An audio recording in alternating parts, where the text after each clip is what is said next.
Do I have your permission to record this and post this on the internet? Yep. All right, perfect. All right, so to start off, the biggest advice I'll have for you for this entire session, this will be like the main focus is you're not trying to win the game. Is the best way for me to describe it. I understand Vayne has its limitations, as everyone always says, right? But I feel like in this case we're playing against silver players, and you might be silver, but after the session at least you'll have like a different mindset, at least approaching it, and you can start thinking instead like a gold player, like a plat player, right? But the biggest piece of advice that it's all gonna lead back to is you need to be hungry.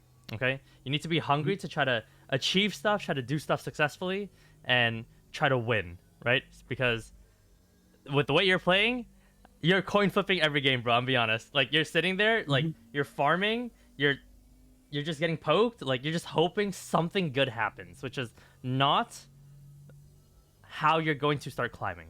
Okay, and in order to be hungry, you need to know what to do, when to do it, and how to do it, and then to be actually able to do it, right? Which is the mechanics at the end of the day, and then mechanics.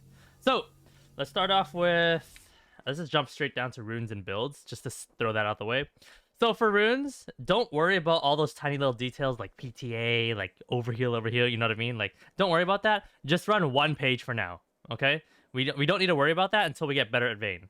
For now, run this. Lethal Tempo, Presence, Alacrity, Coup de Grace or Last Stand, run Taste into Eyeball Collection. Any questions? That's it. No, that makes sense. Okay. And that just simplifies things. Yes, there are times where I admit PTA is significantly better on ADC Vayne, but again, we want to simplify things, right? And just focus on how to play Vayne first, okay? So run that for now. How to build Vayne.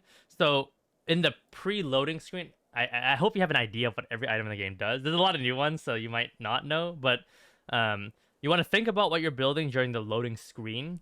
Generally speaking, you just want to go this build on repeat, similar to the runes, right? Bork, Rageblade, Wits End. Okay? That build just covers everything that you need on Vayne, regardless of what game you're in. It covers lifesteal from the Bork. It covers damage from the Bork and Rageblade. It covers magic resistance and movement speed from Wits End. And then you can build whatever you want.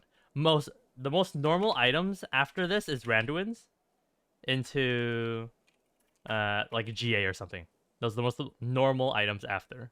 So this will simplify things for you every single game. Again, I admit this is not the best build every single time, but it is the best build overall, if that makes sense. So that will just allow you to turn off your brain, right? From making decisions here and focus them elsewhere until you can reroute all the way back to here once the other stuff that's more important is covered, right? Any questions for runes and build? So you said Coop and Last Stand. Like, I guess, are you listing three of them there, or is it like I either pick that one or the other There's one? only two here. Okay. You can pick either or. I would say Last Stand. If you want to turn off your brain, you can just run Coup, like this.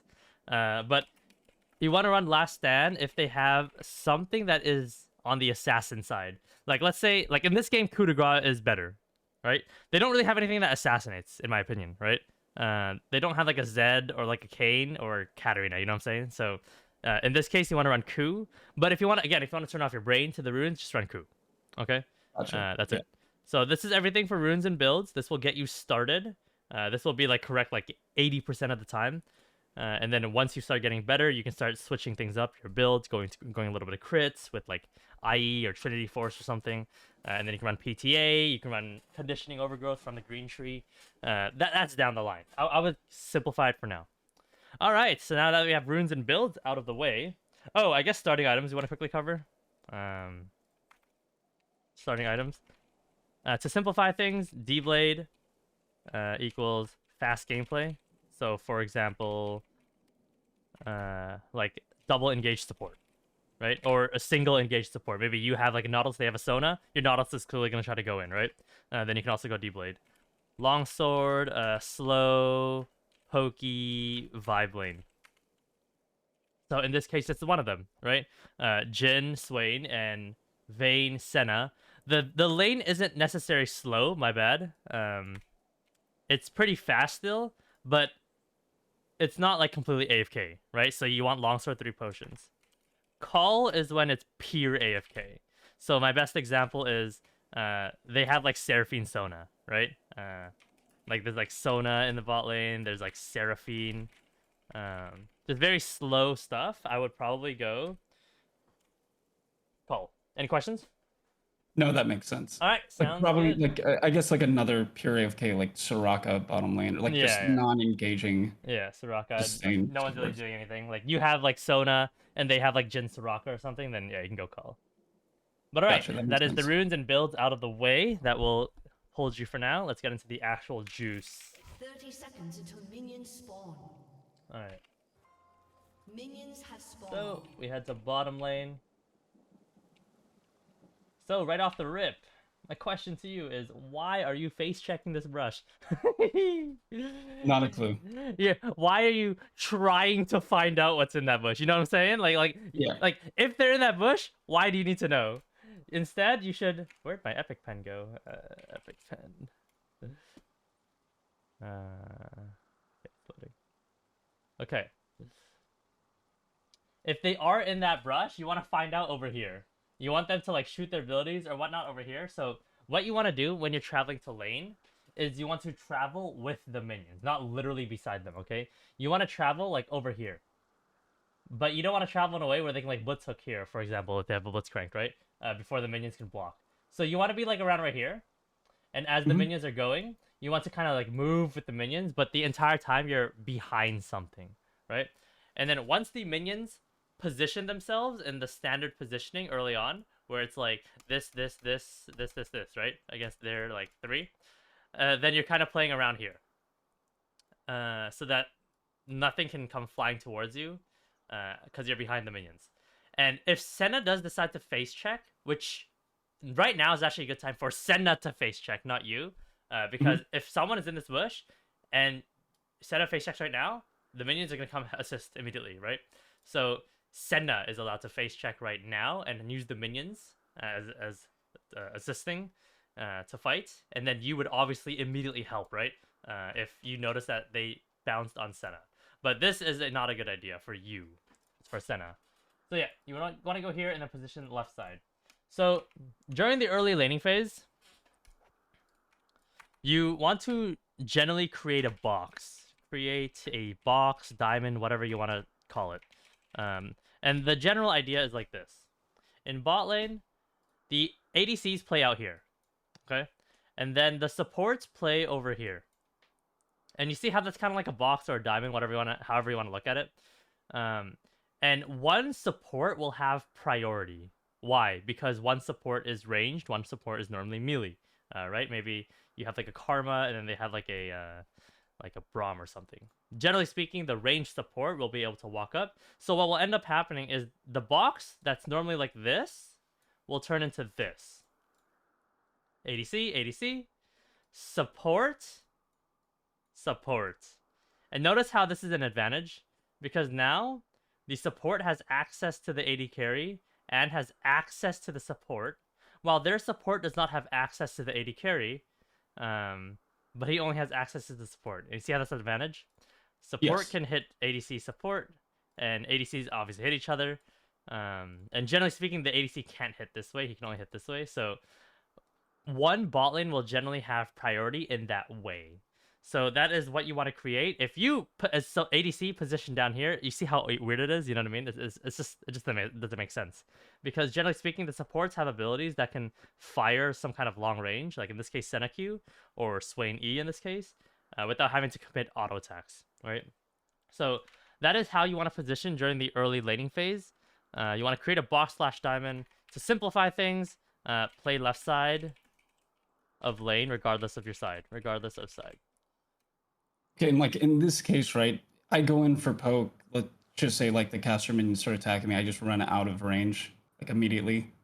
At level 1, how do your casters hit you? Oh, that's a good point. Yeah, How I do guess you'll have like good space. casters can only ever hit you if you are hitting someone who is over here, or if you're positioned right here hitting someone on the enemy team. How does this ever happen as a Vayne? How are you ever hitting someone when you're here? The only time that would ever happen is if they walked up like an idiot. Level 1, right? and then they started trading into you, and you're like, oh, I'm Vayne. What are you doing, right? Like you have lethal tempo. Like let's say Jin is hitting you right here, right? And you're fighting him right here, and then you run him all the way down because you have lethal tempo. He doesn't, right?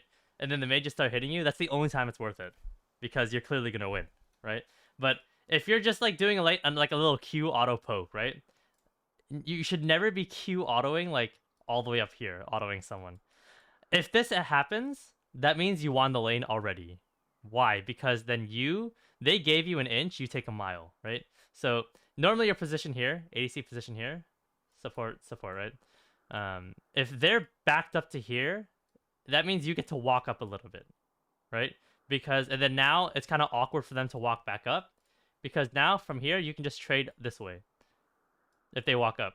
And if you trade auto and then Q here, you're still staying away from the support and you're still hitting the ADC, but you're just out of range for these guys to figure out that their boy's getting hit.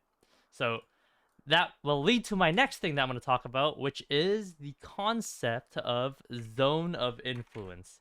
You'll start to kind of understand this as I explain it, but to keep it very simple, the zone of influence. Oh, by the way, do you have any questions about the positioning?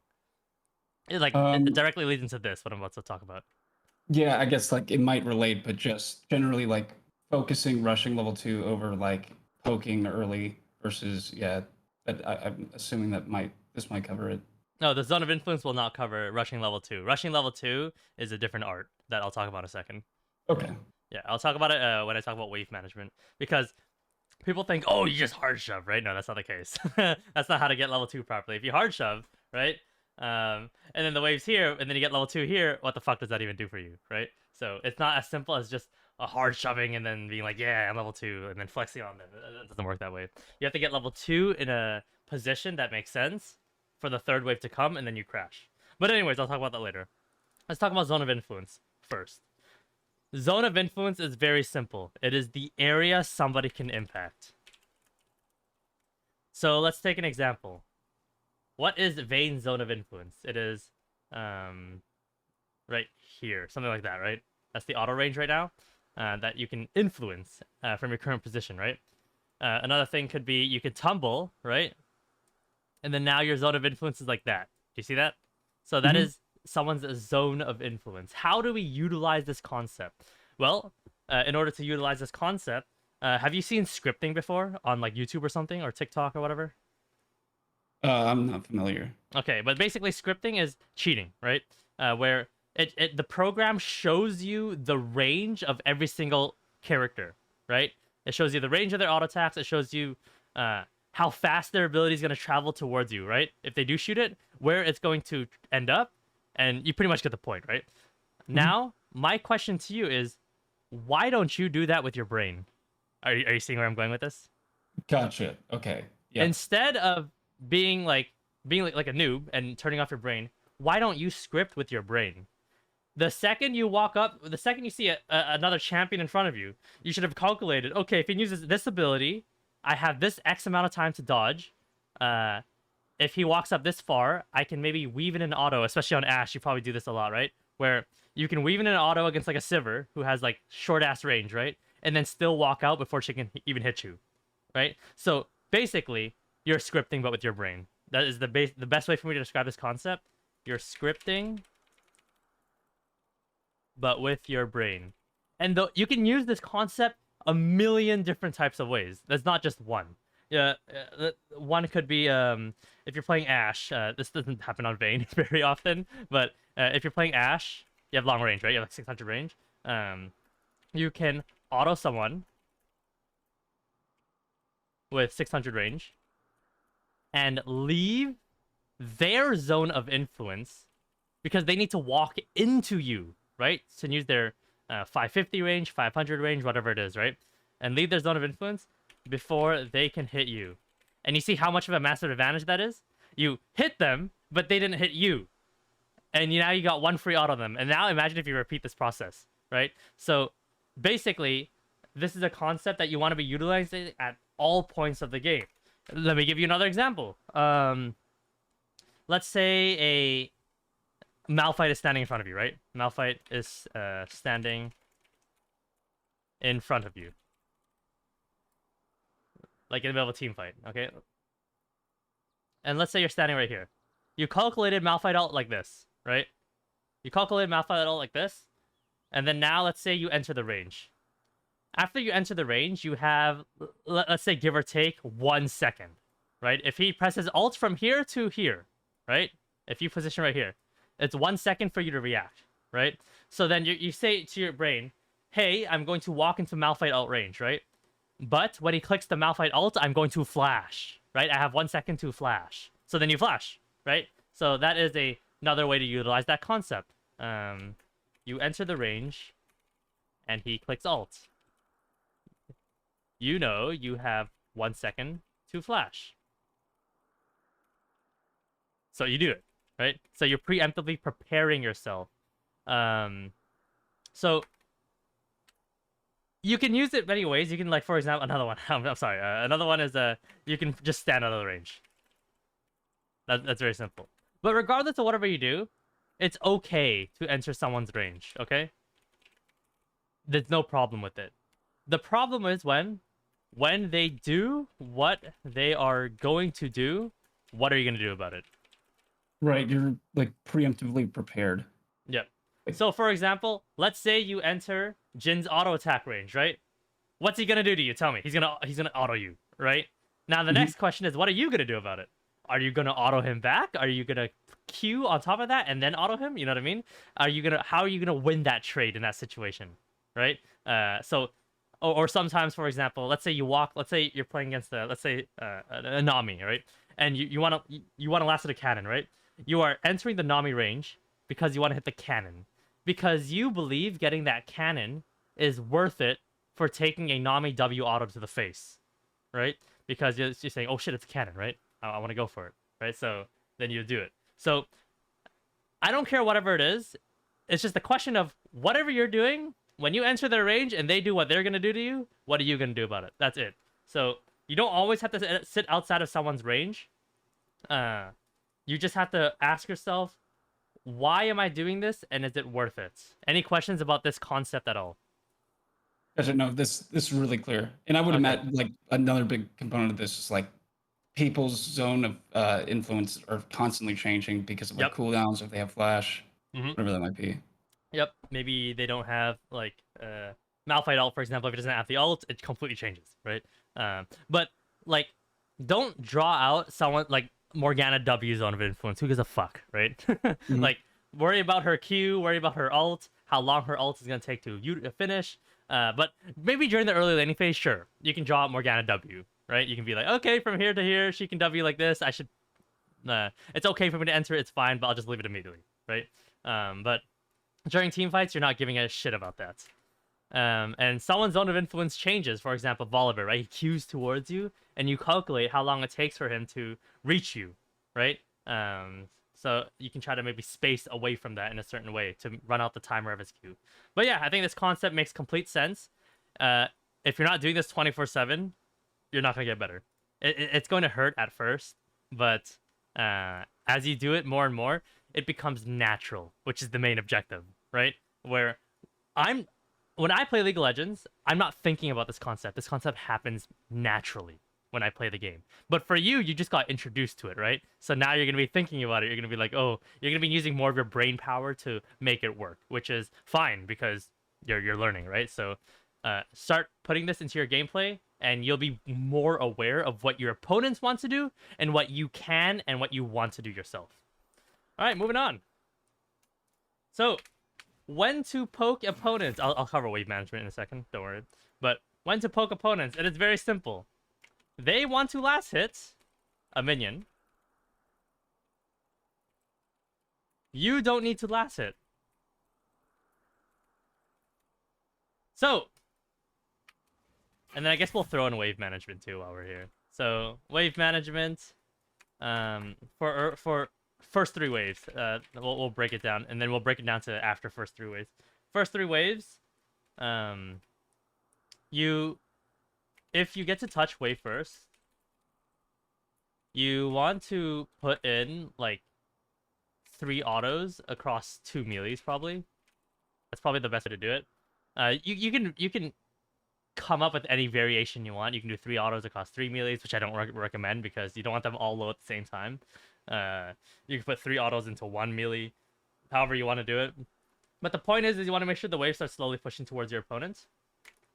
And basically what happens now is when they get to lane, you have 3 auto advantage over the melees, right?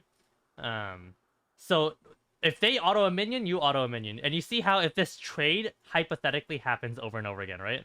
Where they auto a minion, you auto a minion, you will end up winning because you had 3 autos advantage, right? However, some champions can turn the tides of this. For example, Jin Q, right?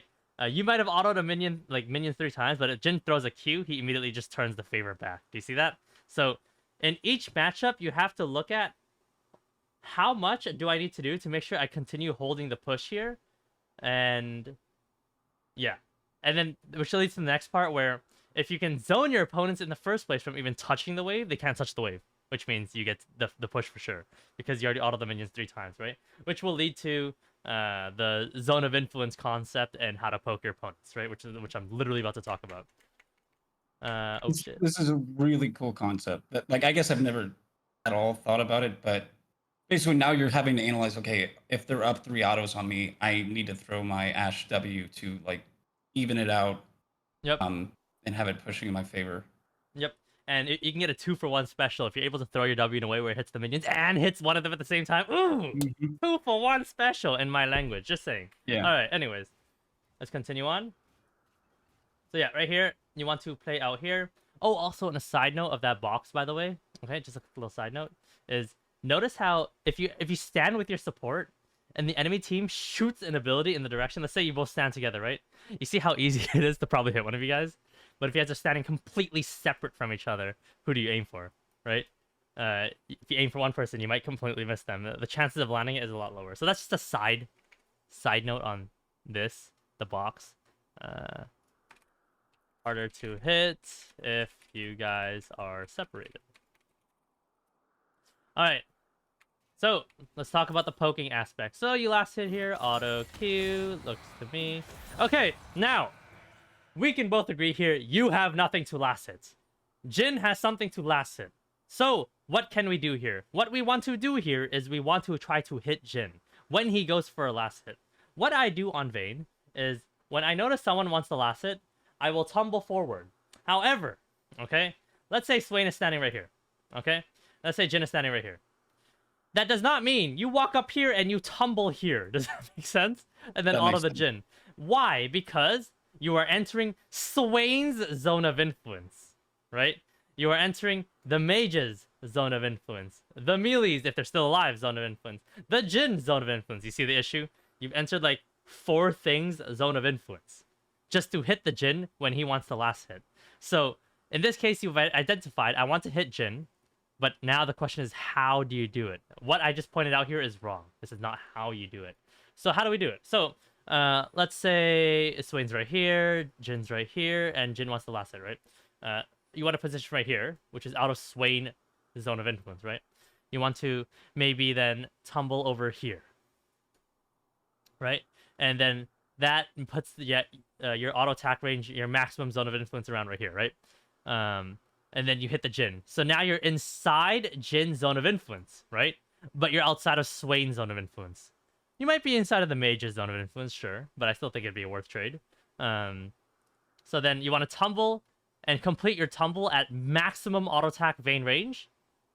Hit the Jin as he last hits a minion. So timing is very key here, right?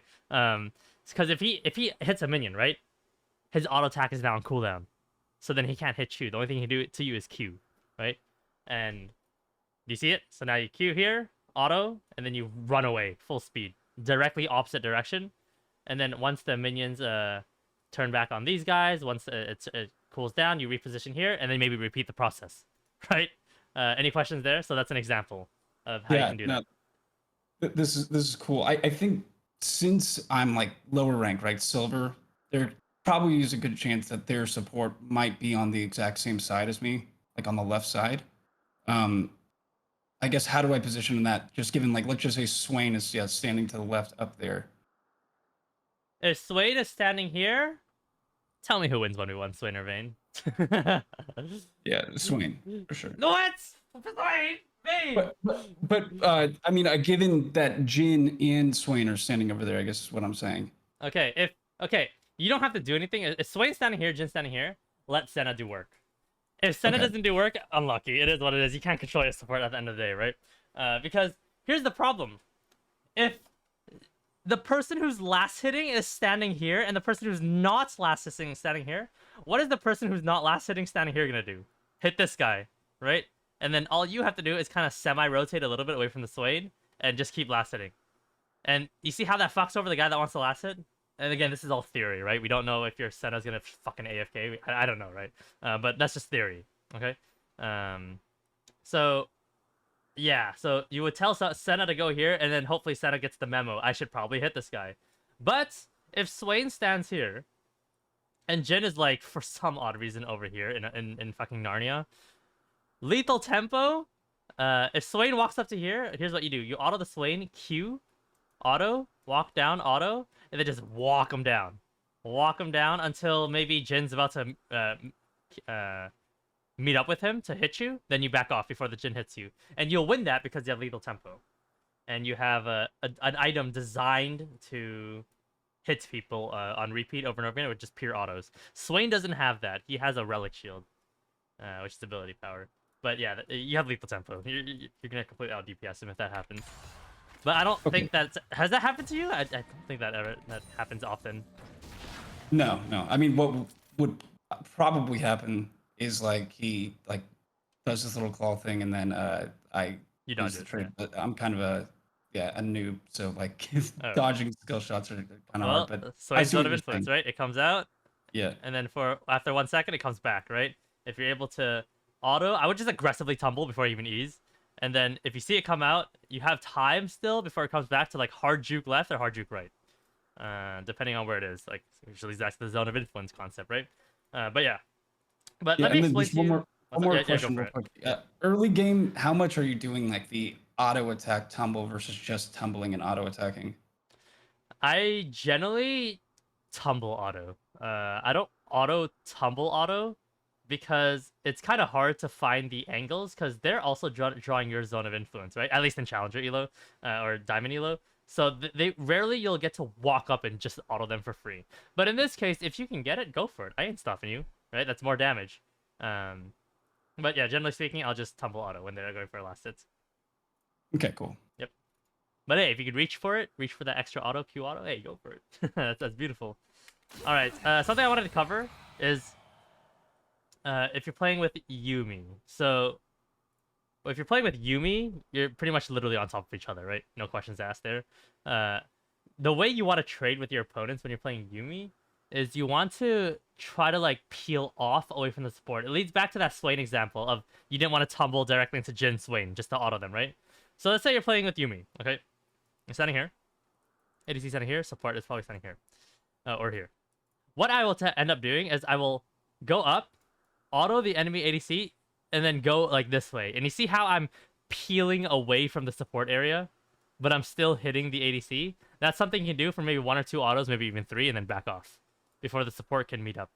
So in that case, you're taking an account to that whatever support won't reach there in time, you're able to get free 1v1.1.5 damage because you and Yumi, right? 1.5. It's not really 2. Versus the 1.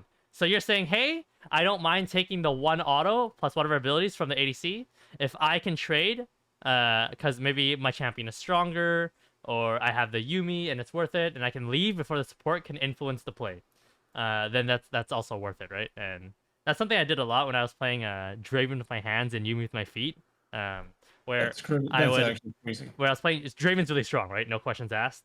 He beats every single ADC. I would run at enemy ADCs like at an angle where I was able to hit them, right? Because they would try to run away. The support would walk out, but then by the time I get here, I just walk away. And then I would repeat the process again when the support went back in here. And sometimes when the support went here, I would all in them. And you see how when I'm all inning, I'm running away from the support technically at the same time. And I'm just killing the ADC. So that is an idea that you can do. Even without a Yumi, right? It's just, if you think you can really win the 1v1 really hard, then you can go for that. All right, let's continue on. Any questions about anything thus far? No, this all makes good sense. Okay. And just to reiterate, it's all gonna lead back to this word right here, hungry and mechanics. You might know everything I might teach you right now, but if you can't do it, then you know what I mean, it won't matter. So you'll have to practice it and start developing the muscle memory of your body to actually do it. And then naturally this will come into play where you're hungry to actually get it done, right? You want to get it done as best as you possibly can. All right, let's continue on. So generally speaking, they want to last at a minion, and you don't need to last it. This is the best time to trade. And then you want to do it with the concept of zone of influence in mind, so that you can avoid as much damage as possible back from your opponents. All right, let's talk about wave management. First 3 ways. If you get to touch wave first, you want to put in 3 autos across 2 melees. You can improvise more autos if you want. This isn't like a rule, you know what I mean? Where you have to do 3 autos. You can do 1 auto, 2 autos, depends on the matchup, right? You can do no autos and still get priority sometimes, and instead play for the full trade, right? Because maybe your bot lane has significantly more range or something. I don't know the reason, right? It just really depends. But for now, I can start off with this concept and just follow this to the T. And as you start to understand what you can and can't do, you can switch it up. But the point is you want to get the push going in your favor, and you want to try to zone your opponents if possible. Because if you zone your opponents, they can't touch wave, which means now you purely last hit. If your opponents respect, don't push. Because the wave's already pushing towards them. Why push faster? Does that make sense? You want to push now as humanly slow as possible. Because you're going to get 2 first regardless. Okay? If your opponents match, you have 2 options. You can mechanically outplay enemy ADC, which I already kind of talked about, right? With the zone of influence. To make him respect you. Or just, yeah, you mechanically outplay. I'm assuming in this case you have the upper hand.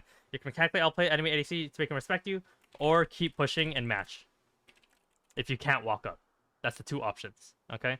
And regardless, you'll still end up winning both situations. Why? Because if you push and match, remember those 3 autos you did at the beginning? You're still up, Yep. right? If you mechanically outplay and then they respect you, you also still win, which leads back to this, right? Which means now you start pushing as humanly slow as possible. And then I don't think I need to put it in the document, but when you get level 2, start posturing up on them. You should paint your support to walk up, and then you do the do, right? Once you're level 2 and they're level 1. You've seen it a million times. I don't need to explain it. But yeah. And then just Yeah, go I guess I all just in. want to ask about like a situation where like their bottom lane is clearly stronger than your bottom lane, like in terms of like the level 2. Let's just say like, yeah, the support and ADC that we picked is just not gonna win the level 2. Mhm. And they match us on getting level 2, like we get it roughly around the same time. I guess we obviously don't go in, but rather just like poke and kite and just, If or do we focus pushing the wave? that will never happen, because if you touch the wave first, you should always be 3 first. That means you Mhm. messed up somewhere. If you touch the wave first. If you don't touch the wave first, but they touch the wave first, then you're playing like a bitch the entire time anyways. You're not even gonna match there too. If you guys got to the wave at the same time because you guys both leashed, then you're playing like a bitch anyways. Right? So that means they're gonna get 2 first. That should never happen in a challenger game where their bot lane is stronger than you. I'm assuming at 1-2, right? At 2. And you guys are getting 2 at the same time. That will only happen in like a silver game. Now, if it does happen in a silver game, that means you messed up because you weren't following what I told you. Actually, let me take that back. Actually, no, I do stand by that statement. That means you fucked up. Because in either you, let's say you got to the wave at the same time, and they're stronger than you level 1. You should be able to 1v1 the enemy ADC most of the time. I don't see... Draven's the only one, okay? Draven's the only one where you can't match. So then that means you're playing like a bitch then in the first place. That means you won't do anything, right? I just don't see it ever happening. Do you see ever... I don't see it happening. I don't know. Well, I guess like first off, what is your opinion about like leashing in general? I've heard just like don't do it, especially at like lower elos. It doesn't fucking matter. It doesn't matter. You can always rebuild the situation. Like I never really cared about leashing or not. So yeah, just leash. If the jungler wants leash, just leash. But the problem is if you're leashing on blue side, just make sure you don't go this way if there's stuff that can happen to you really badly. Just give him a shitty leash and then go this way. Make sense? And then head to lane. Yeah. Head to lane slowly. So that's my biggest advice there. I don't know. I just don't see that 2 thing ever happening. It's so rare. If you touch wave first, and if you're playing in silver, even if they're have a stronger 2v2 than you, you're probably better than them in your mind, right? In your mindset. So then you'd probably shit on them. The only one is Draven. So yeah. But yeah, if this happens, if this ideal scenario happens, you should always level 2 cheese them. You've seen it a million times. I don't explain how to do it. But yeah. Now, if you don't touch wave first, you can try to regain the wave advantage by poking them and not even touching the minions. So what will happen is you mechanically try to outplay them, as I explained earlier, right? And then now they respect you, even though the wave is still pushing towards you. You can now make the situation push back. If you fully focused your opponents and didn't touch wave, because how do they touch the wave if they're half HP, right? Because you mechanically outplayed them, right? So then you can have the wave bounce back towards them.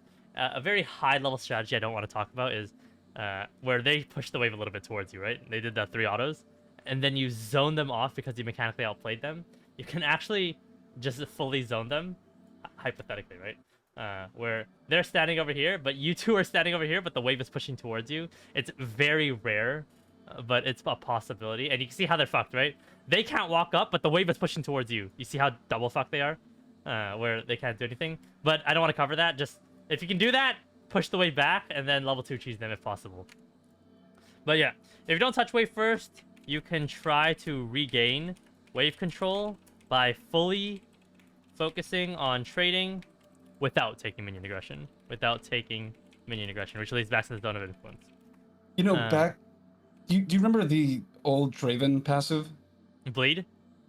Yeah, that is something that would just, I mean, I probably carried me to as high as I got, because like you pretty much, the strategy was just like auto attack them because you're going to win every single trade, and then either you kill them or you get them so low and zone them to where they're like not getting any experience and can't push back the wave, and the wave's pushing you, so you never attack the minions.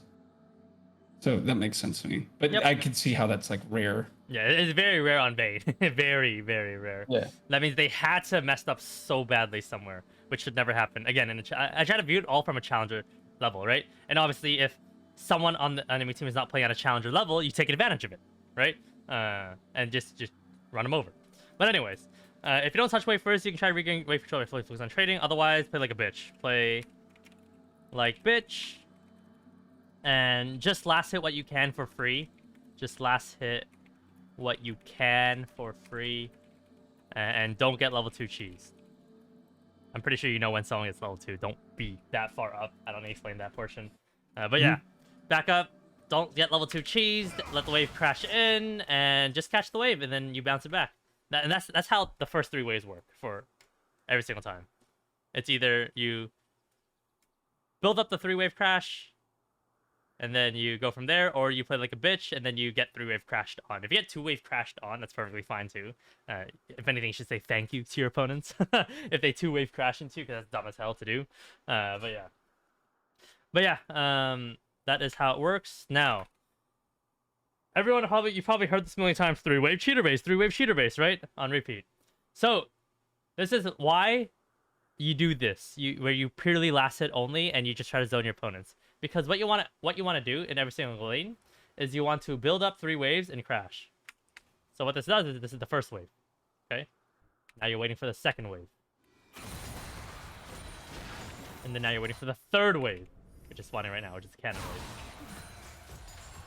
Right here, you want to purely last hit. Your objective is to make sure that the third wave is roughly right here, in this area. And then you want to crash fully from here. Because... Oh, okay, that makes so much sense. Yeah, because if you put the third wave right here, you're an idiot. Because they can safely hit the wave now for free. Because even if you're level 2, what can you do over here? You know what I mean?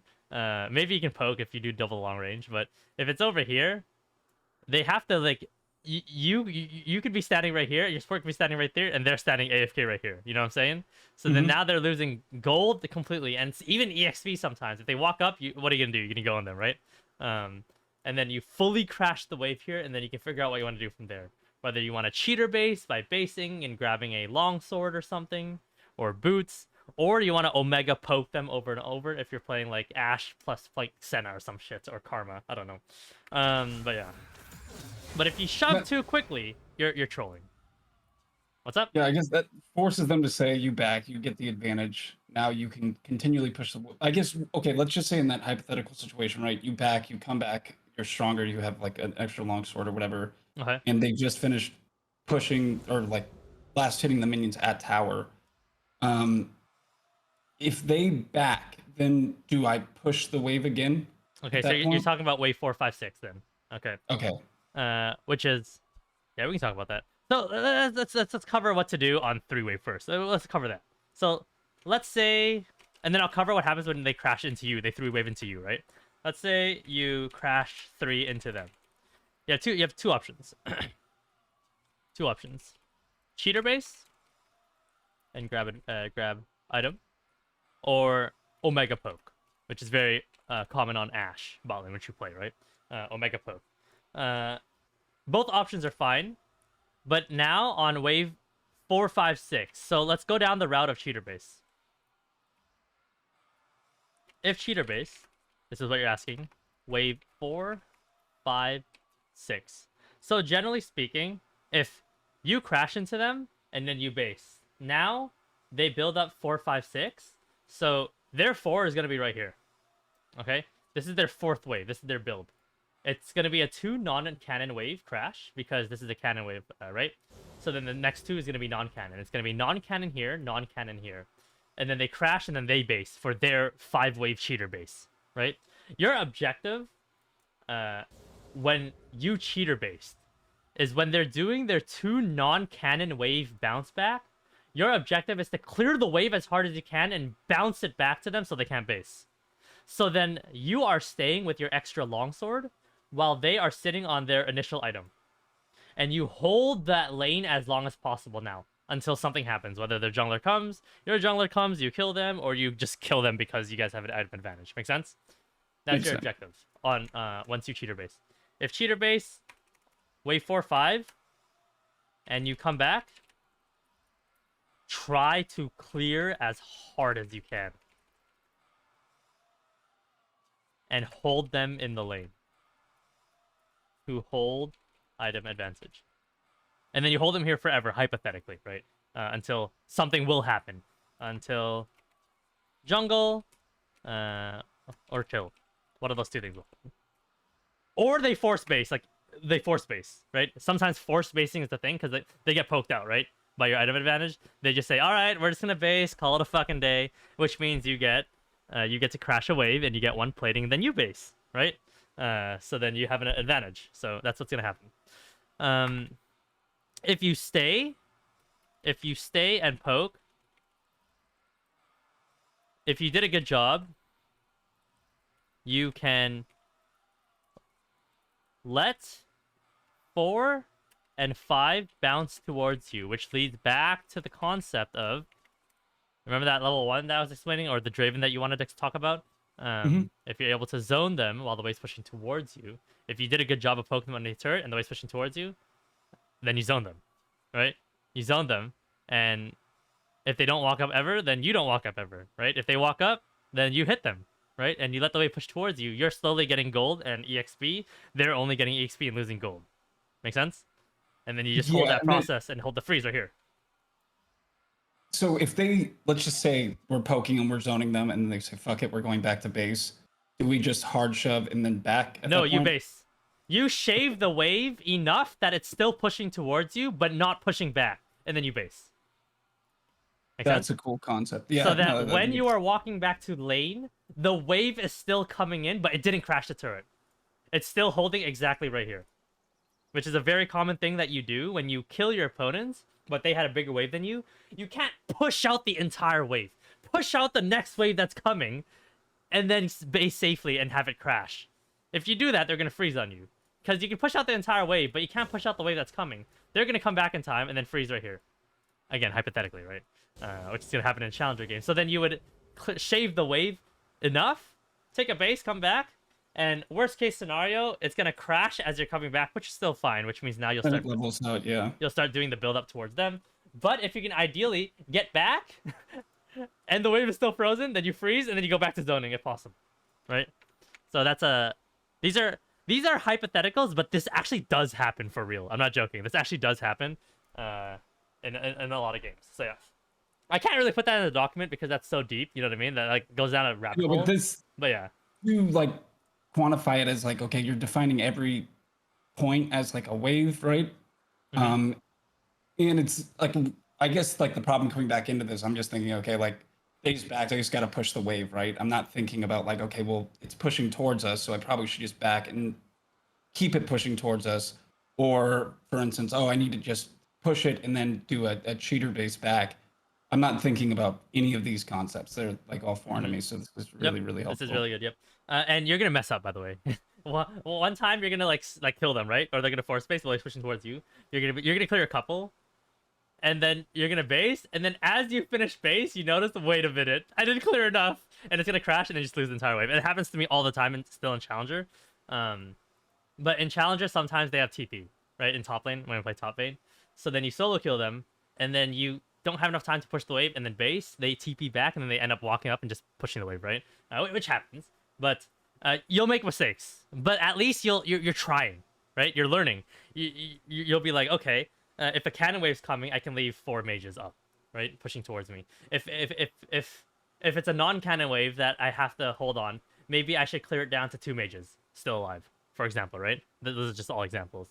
So you'll learn the numbers as you start to do this concept, which is like once every like 5 games you're gonna run into this. Okay, it's kind of rare, but you will run into it, I promise.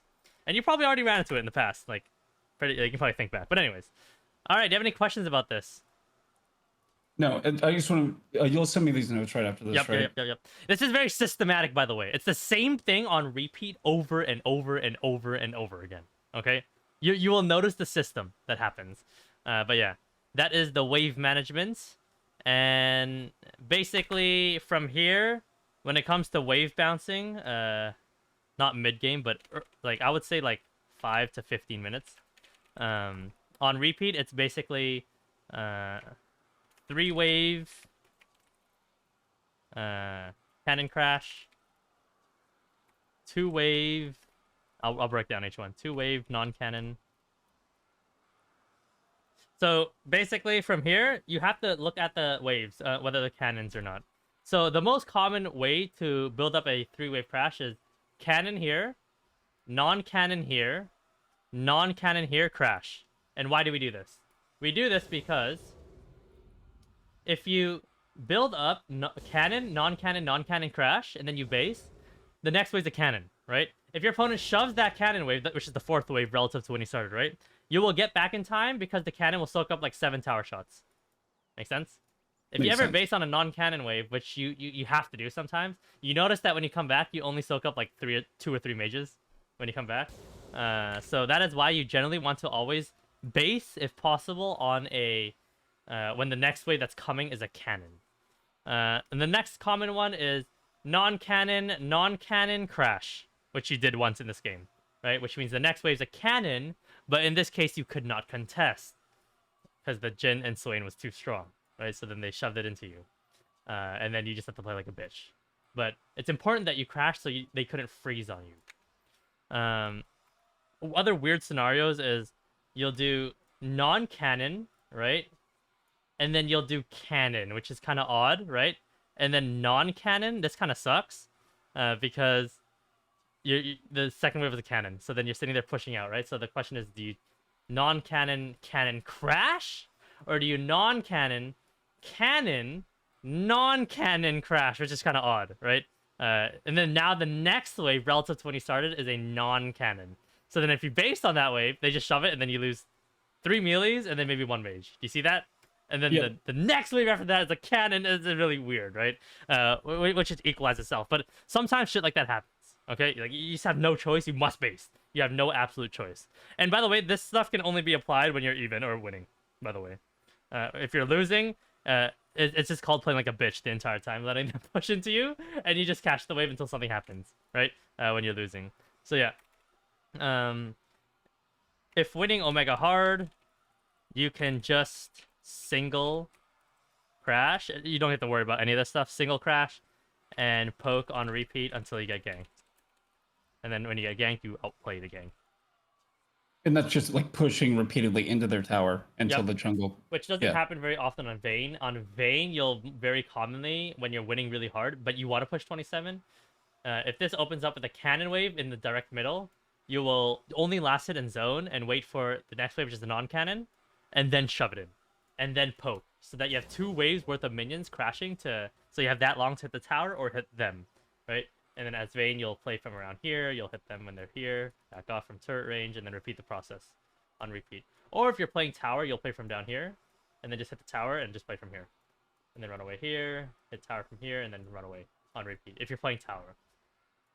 But yeah, that's how you single wave crash on repeats. Do you have any questions about anything I discussed? I think that was almost everything. Yeah, I think I definitely would want to do another session with you, and like after I apply this, I might have like more 100%. specific scenarios. But no, this gives me a lot to work with. All right, perfect. Let's talk about the actual game itself now. I don't put anything into the document from the game. Make sense? Until we do another session, because you have a lot to think about. But I'll just quickly cover as we go through the game specific things that happen, and you'll see all the concepts I talk about literally pop up as you play. Literally pop up. Spacing and tethering is very simple. The best way for me to describe this concept is when you barrage someone in old school RuneScape, you have 12 range space right away from them. And if they have a rune crossbow and they're on rapid, they have 9 units away they can hit you, right? And you see how if you're barraging someone, you want to hold 12 to 10 units away from them constantly. And if they're on a rune crossbow, they only have 9 units, right? You see how the rune crossbow can never hit the ice barrager? Does that make sense? But if the rune crossbow person tries to run away, you also chase them. Does that make sense? And if they try to chase back towards you, you run away the same amount of steps. Do you see this concept I'm trying to talk about now? Where you are constantly in range to hit them on repeat, but they are never in range to touch you. This is very hard to do in range to range or melee to melee matchups, but it's very common to do in range to melee matchups. Very common. You're just kind of constantly reacting to their movements, right? Yep. It's not react. It's both reacting, but preemptively knowing what they're gonna do. So it's a mixture of both. It's a mixture of prediction plus reactive. In range to melee, you can react more, but in range to range or melee to melee, you have to predict more. Does that make sense? Because you can't react because the margins are so thin, right? So spacing and tethering, to best describe it, is just you can hit them, but they can't hit you. That's just they can't hit you. That's just the most simple way to describe it. If I break it down, it goes down to 7 concepts. It breaks down into auto range, attack speed, movement speed. It breaks down into space available, how much space before you run out of space, whether you hit a wall or not. It comes down to predicting your opponents. There's a lot that goes into it, but that's just the best way for me to describe it. Just really quickly. All right, so let's go into the actual game itself. By the way, real quick, I think if I normally would have flashed to kill him there. Would it have been worth it, like, just hypothetically, let's say I'm 100% gonna die, but to flash under his tower to get that last hit on him? If you're gonna die right here, and he already popped heal? Yeah. Did he heal? No, he didn't heal. If he healed. So the hypothetical you're creating in my mind is you're low HP. He already popped heal, but he's also low HP. Right? This means that you fucked up. You need to back off here, because if we're following this hypothetical and the wave is also in this exact state, right? You do not flash and kill him here. You run the fuck away and you play wave. Tell me what happens if you die and he dies here. Tell me what happens to the wave. Oh, the wave will push into them. The tower will kill all of it. And how fucked are you if that happens? Super fucked. Super Because fucked. then Swain's gonna get. Swain gets Yeah. all the EXP. Jin comes back to a nice, juicy wave on a nice, beautiful platter in front of him, right? And then you're sitting there with empty pockets, walking back and being like, "Oh, I didn't push out the way." You know what I mean? Like it's all fucked. So this should never happen. This right here is all really good. You take the free W, call it a fucking day, back up, play the wave, maybe suicide dive him when you crash if he's low enough, right? That's a very common strategy I do in top lane because you can control it in 1v1, right? Where they're really low, you're crashing the third wave, and then you just go die. But you kill them at the same time. Worth, right? Because they lose the wave, and then you kill them, and then they kill you, but it doesn't fucking matter. Sometimes you live, though, if you're really good. But yeah, don't go for that ever.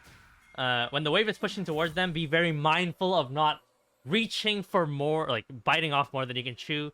If you already won the situation, just take the win, okay? Back off, play the wave, and then figure out more what you can achieve later once you play the wave. Alright, but this is really good. This is all good. This is all good, fucking good. Beautiful, beautiful, beautiful. And now you play wave. Tanked a little bit much there, but you reset the aggression with the brushes. Beautiful. All right, you get ganked. You fucked up this gank really badly. You 1v3 triple here every single time, no questions asked. Here's how we do it. Jin is not part of the fight. We can both agree with that, right? He gets a little W, and then that's it, right? Yep. Swain is level 1, okay? This is a 3v2 in your favor. You have 3. They have 2. We can both agree with that, right? Why do we have 3? The We minions, have yeah, minions. he's They sitting count right as an there. entire champion. This is not even a 3v2. This is a fucking 3v1. The Swain is not even a champion. Yeah. Okay, so we can both agree on that. Now, the question is how do we play this situation? For starters, we pop our fucking potion. That is the first rule, okay? Too many people forget to pop potion. That's the first thing that we do. Now, the next thing that we have to look at is what do we need to do? They're clearly going to go for Senna, right? So what you want to do in this situation is pop potion and play for Volibear immediately. Play for Volibear because he's the biggest threat over time. You don't need to play for Swain because Swain is not a threat, right? Even if he gets level 2, he's still not a threat.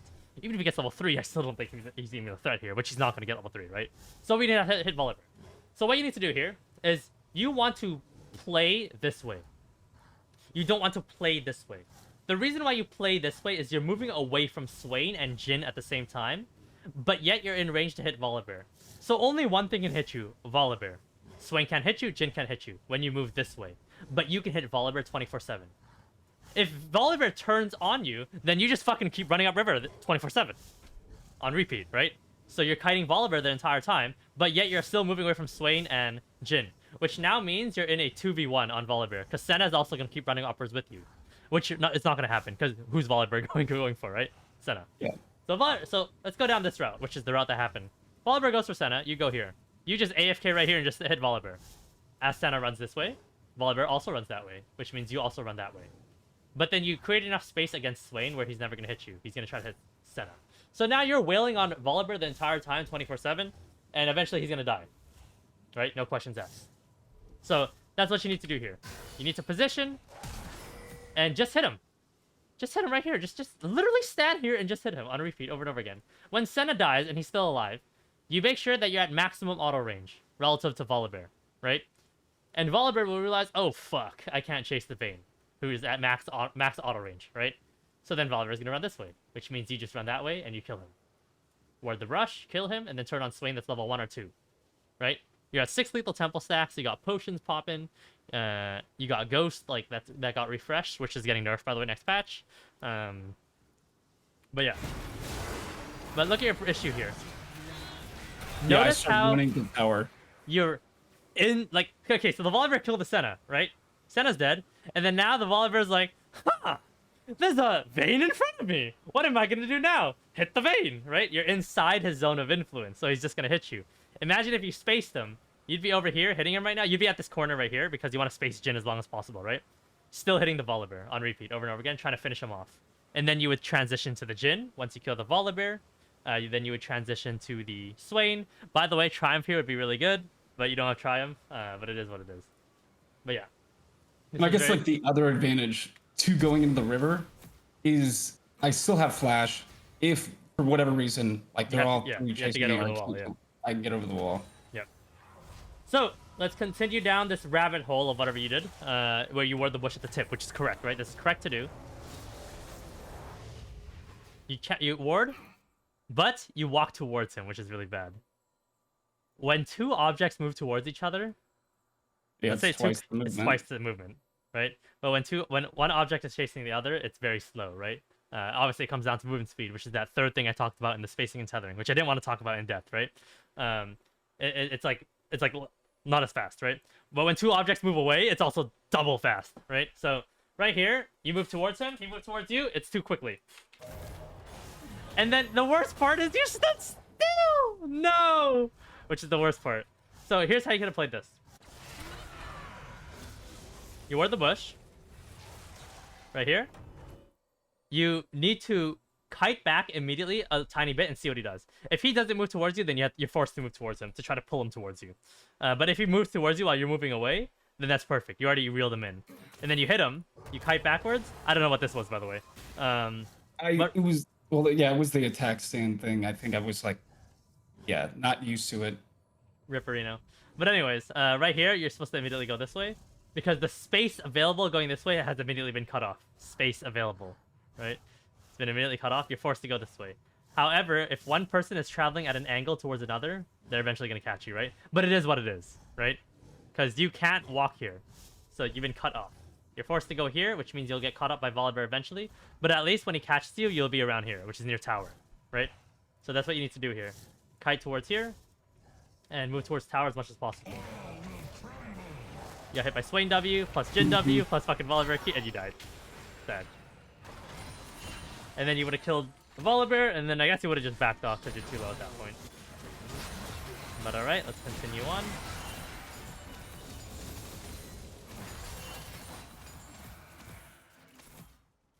Cannon wave. Non-cannon wave. We crash. And then I said we can base here, but it's 550 gold. It's up to you. You can base here. It is an option. Next wave is a non-cannon, but it's perfectly fine. Why is it perfectly fine? Because the wave is so far away, right? That you can base, and you'll still get back in time to catch probably 3 of these mages. Because they're going to die naturally to this wave, right? And, yeah. Could have hit him again there, extra. It is what it is. Non-cannon build-up. Cannon wave. So this is that weird one, right? That I'm explaining, where if you start with a non-cannon into a cannon, you see how messed up it is? You're sitting here taking forever pushing a cannon. Hypothetically, right here, this guy needs to gank these guys. Because they're in a situation where they're shoving a cannon wave this far up. You never want to be in this situation, where you're shoving a cannon in this position, because you can get ganked. But this guy's a fucking idiot, right? It is what it is. I can't control your jungle, guys. But see how long it takes them for them to push right here? They're sitting here in this position for so long. Next wave, non-cannon. But your son is a fucking idiot. I don't know, man. I don't know what to tell you. Kane died to jungle, said it's dying. And now they're doing a one-wave crash, which is fine. You need to do Zone of Influence better. You're trolling right here, brother. The Zone of Influence, brother. Can you go back Non-cannon. and just walk me through, like, positioning in this situation? Alright, in this situation, My work shall transcend. you want to stand as far away as possible from them, but stand as close as possible to hit the minion. No, not as close as possible. You want to be at maximum range to hit the minions. Your maximum range, which means you're the furthest away you possibly can be from them. So this is good. There's no way in hell Vayne has to be this close to this mage when he's the last hit. Yeah. You could be like up here, which is not that much further, but it's still better. And basically, what the point is right here. If you're standing right here to last hit this mage, you're most likely out of Jin auto range, but you're inside Swain E range. But right when you see the Swain E come out, you've already calculated where it's gonna end, right? Which is gonna pull back right here. So then you're going hard left, hard right, hard left, hard right, any option, right? And then you're last hitting the minion, and then from there you play the other minions. Once the Swain E runs out, you have nothing to worry about really, right? It's just Jin auto. Swain Q ain't gonna reach you as long as you hold maximum range. That's what's going through your mind here. You will learn what beauty truly is. So you position pretty well here. Swain E comes out, you need to immediately tumble or move. You have no tumble. You need to move left or right. I think right is the best option here. You need to immediately move into this pocket right here. Because you've already calculated Swain E's like this, right? I'm assuming in the future you're calculating this, right? Yeah. So then you're moving hard right. Remember what I told you? It's okay to enter someone's zone of influence, right? But when they do what they're going to do, what are you going to do about it, right? And right here, in this case, you tried hard going left, but it didn't work. So next time you need to go hard right.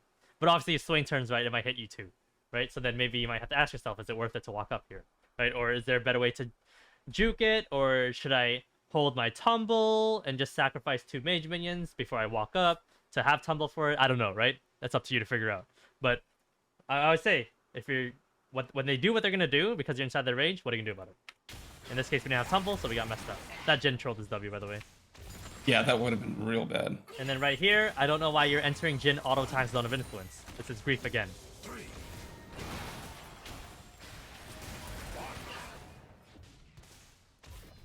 Walk this way. You could auto me right there. Walk this way immediately. You auto, walk this way. Spacing and tethering, right? Now you're using that concept in a different way. You're hitting a minion, but then you're moving away so that you get outside of his range. You're kind of using it in an opposite way, if that makes sense, in this situation. So yeah, hit this minion, immediately leave. Why? Because there's nothing to last it once you hit this mage minion, right? For a second, right? For a second, until the next tower shot comes down. So back up from Jin, wait for the next tower shot, then walk up again. He got a nice auto Q on you. He took a tower shot, but I still think he won that trade, personally. In this situation, when it's so close like that, where the mages are and the towers coming at the same time, you want to go in melee range of the mage minion, so that your bolt has less distance to travel. Make sense? Oh yeah. Yeah, that's Makes something that sense. you do very commonly. You'll notice when you have to do it when you last hit a minion and you have no tumble, right? You have no choice when you see another minion dying. You have to go in melee range to last hit it. But don't do that if they're gonna kill you, right? like if they're gonna kill you, just call it a day and just lose the minion, right? But in this situation, nothing's killing you. Nothing's in range, right? So you're allowed to go in melee range of this mage minion. Make sense? Makes sense. Alright, let's continue on. Didn't ward the bush. FF. Oh man, yeah, it canceled the. That was rough. Sad. Waves pushing towards them while we're dead. Feels good, man. But this Jin should have based right now. He should have based. If Jin bases right now, this wave will hold the wave that you guys are pushing right here, giving him enough time to come back as you guys crash the wave, so he'll catch the wave perfectly. But he overstayed here. So yep, you do a 2 non-cannon wave crash here. Next wave is what? A cannon wave. And you push up, and you hit tower. And you can do this because they're low. They give you an inch, you take a mile. I don't know how I don't know how the Senna managed to find a way to tank everything she possibly can for fun. That should have never happened. Alright, you get ganked here. Yeah, this is where I'm down. But can you explain to me with condemning? Okay, so like his ult just makes him untargetable for a period of time, or Volibear transforms and leaps. You can't CC him when he's in ult form. That's it. That's the way it works. Yeah. If Volibear becomes in range, if an enemy immobilizes him before he stuns a target, ending the ability early, but refreshing its cooldown. Read that second paragraph, okay? So against Volibear, you're not allowed to condemn him, basically. Unless, okay, you are near the turret and you're condemning him like this, then that's fine. Because even if he uses Q again, he's not going to Q you over here, right? But, like, let's say you're over here. Volibear's running at you. You can't condemn him right here, right? Because he gets pushed here, but he just Qs again, right? So what you have to do is you just have to keep running. And if you're getting hit by his stun, that means your initial positioning relative to when he started his Q was bad. Does that make sense? Because that means he caught up to you. So then that means your positioning is really important. So it's okay to condemn a Volibear sometimes when he's in Q form. It's just you have to be very selective about the timing, or relative to where you are currently standing. Sometimes a strategy could be, if he's running towards you, you go invisible just before he's about to touch you, so he can't touch you, right? And then you reposition, and then you hold spacing and tethering game on him. But yeah, right here, he didn't even predict your E. Like, he just fucking ulted just for the ult, and then you just so happen to E right when he ults. But a good high elo players will look for the animation for when the Vayne is condemning, and in Project and Sentinel Vayne, it's really easy to tell when they're condemning, right? So then that's when they use their ability. But other skins, they have to be more mindful. But yeah. Alright, you guys pull the freeze here, which is good. You need to shave the wave here a little bit more, but it's gonna crash regardless. It is what it is. But your objective here in future games is to hypothetically hold the freeze as long as possible, right? You want to shave the wave as much as possible without it bouncing back. But the reason why you do that is because the more you shave, the longer your minions stay alive. Which means that you don't have to sit here standing and tanking the wave to maintain the freeze for the next wave. Make sense? Makes sense. So that's just a little something when you're holding infinite freezes. But in this case, you're losing, so it's not. You're not gonna hold the freeze ever. It's not happening. And they're just one wave crashing, which you are saying thank you for one wave crashing on repeat, because that means you get to farm right underneath turret. I guess that's a big thing. Real quick, let me. So it's not hard to like keep track of when the minion wave's coming. I guess that note or like the notes that you wrote. Like in that situation, I would and I was on their side. I would just want to wait for that next wave before crashing it. Correct? Where? Tell me when. Like one wave crash. I guess prior to that, right? Because they did like shove it in. Like if they were gonna play it better there, they would have froze the wave right further here. back. Okay, so the wave crashes here. So you're talking about now, right after now, right? Cannon wave. Yeah. Okay, so this is what you can do. You have two options. Though this wave is guaranteed pushing towards us. Viewing it from Jin Swain, okay, for perspective. If they don't touch the wave, okay, if they don't touch the wave, because the wave is being held off by these blue minions. So then, where's the wave gonna meet? The wave is gonna meet around right here. Since the wave meets on this side, the red team, which is your team, next wave is gonna come, right, faster and touch the wave and assist their boys. And which not naturally the wave will push this way, right? If both sides only last hits. So you have two options here. You have the option of constantly one-way shoving and slowly taking plates, which is what I personally would do here if I was Jin Swain. And you have the other option of just letting it slowly push towards you. And eventually they'll reach a point where the third wave relative to this one. This is wave 1, which is the cannon wave, right? This is wave 2 that's spawning. And then wave 3 will be around right here. If you're able to hold the wave up to this point, the enemy team's fucked. If they walk up, you just go on them, right? If they back off, you just zone them, right? And they make them lose. Both options are perfectly fine. You would play it then based on where jungler is. If jungler is on opposite side map, you go with the freeze option, where you let it bounce back towards you. If the jungler is on your side of the map, you push, because that means he's protecting your side, right? If you are so strong that you don't give a fuck what your jungler is doing, you can keep pushing and then just 2v3 when you get ganked. Make sense? Makes sense. If in this situation, personally, regardless of where Volibear is, I'm pushing 24/7. Why? Because I want to get ganked. Please gank me so I can kill all three of you, right? And if you don't gank me, what am I gonna do? Slowly work this bad boy down, right? Slowly work your HP bars down. So there's a lot of factors you have to view when it comes to this level of gameplay. But in Challenger, you do have to use your brain a little bit. Sometimes you let it bounce back, but it's really up to you. Yeah, and I think because they do this, that's why this volley dives and yeah, it's able to kill the Senna pretty easy. Yeah. Maybe it happens here. Forget. Yep. I think Senna's just fucking stupid. Alright, let's see it. No. You guys, the volley bases, and the Kane rolls up. And then they back off, and then this weird shit happens.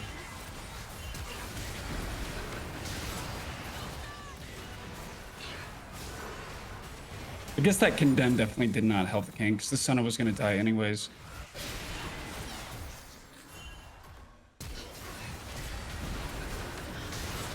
I would have just ran at that point, bro. There's no fighting anymore. You got bamboozled, bro. This is actually a high level play. Yeah. That's a high level play. That's so high level. Alright. Now it's a 2 non-cannon wave crash. Back. 1 non-cannon. 2 non-cannon. Crash. Take a plate. Back off. Cannon wave is the first build up. But it meets in the middle, which is fine. But you can't do anything. You play like a bitch. You just last hit what you can for free without dying. And then they just single crashed it. Personally, if I was them, I would 2-wave crash it, but this is fine, I guess. But you're not starting to see the waves though. Starting to see Yeah. it on refeed. Okay. Will soon fall. Okay, I think you're trolling here, right here. You do not I need need to to be stand there out. to last hit, Yeah, I bro. need to be out of here. I'm seeing it now. It's pretty cool. Like It's all I adding know up, that. yep. Yeah. Everything I literally talked about is literally just popping up everywhere, then and there, like left and right, left and right, left and right. This is decision making right here. I told you to fucking back off because I saw them. That I didn't teach you, but that you'll learn that as you start to do everything I taught you already. Now this game's over. Any questions? Yeah. No, man. This is good. I'm excited to apply it. All right, perfect. All right, I'm gonna end the recording.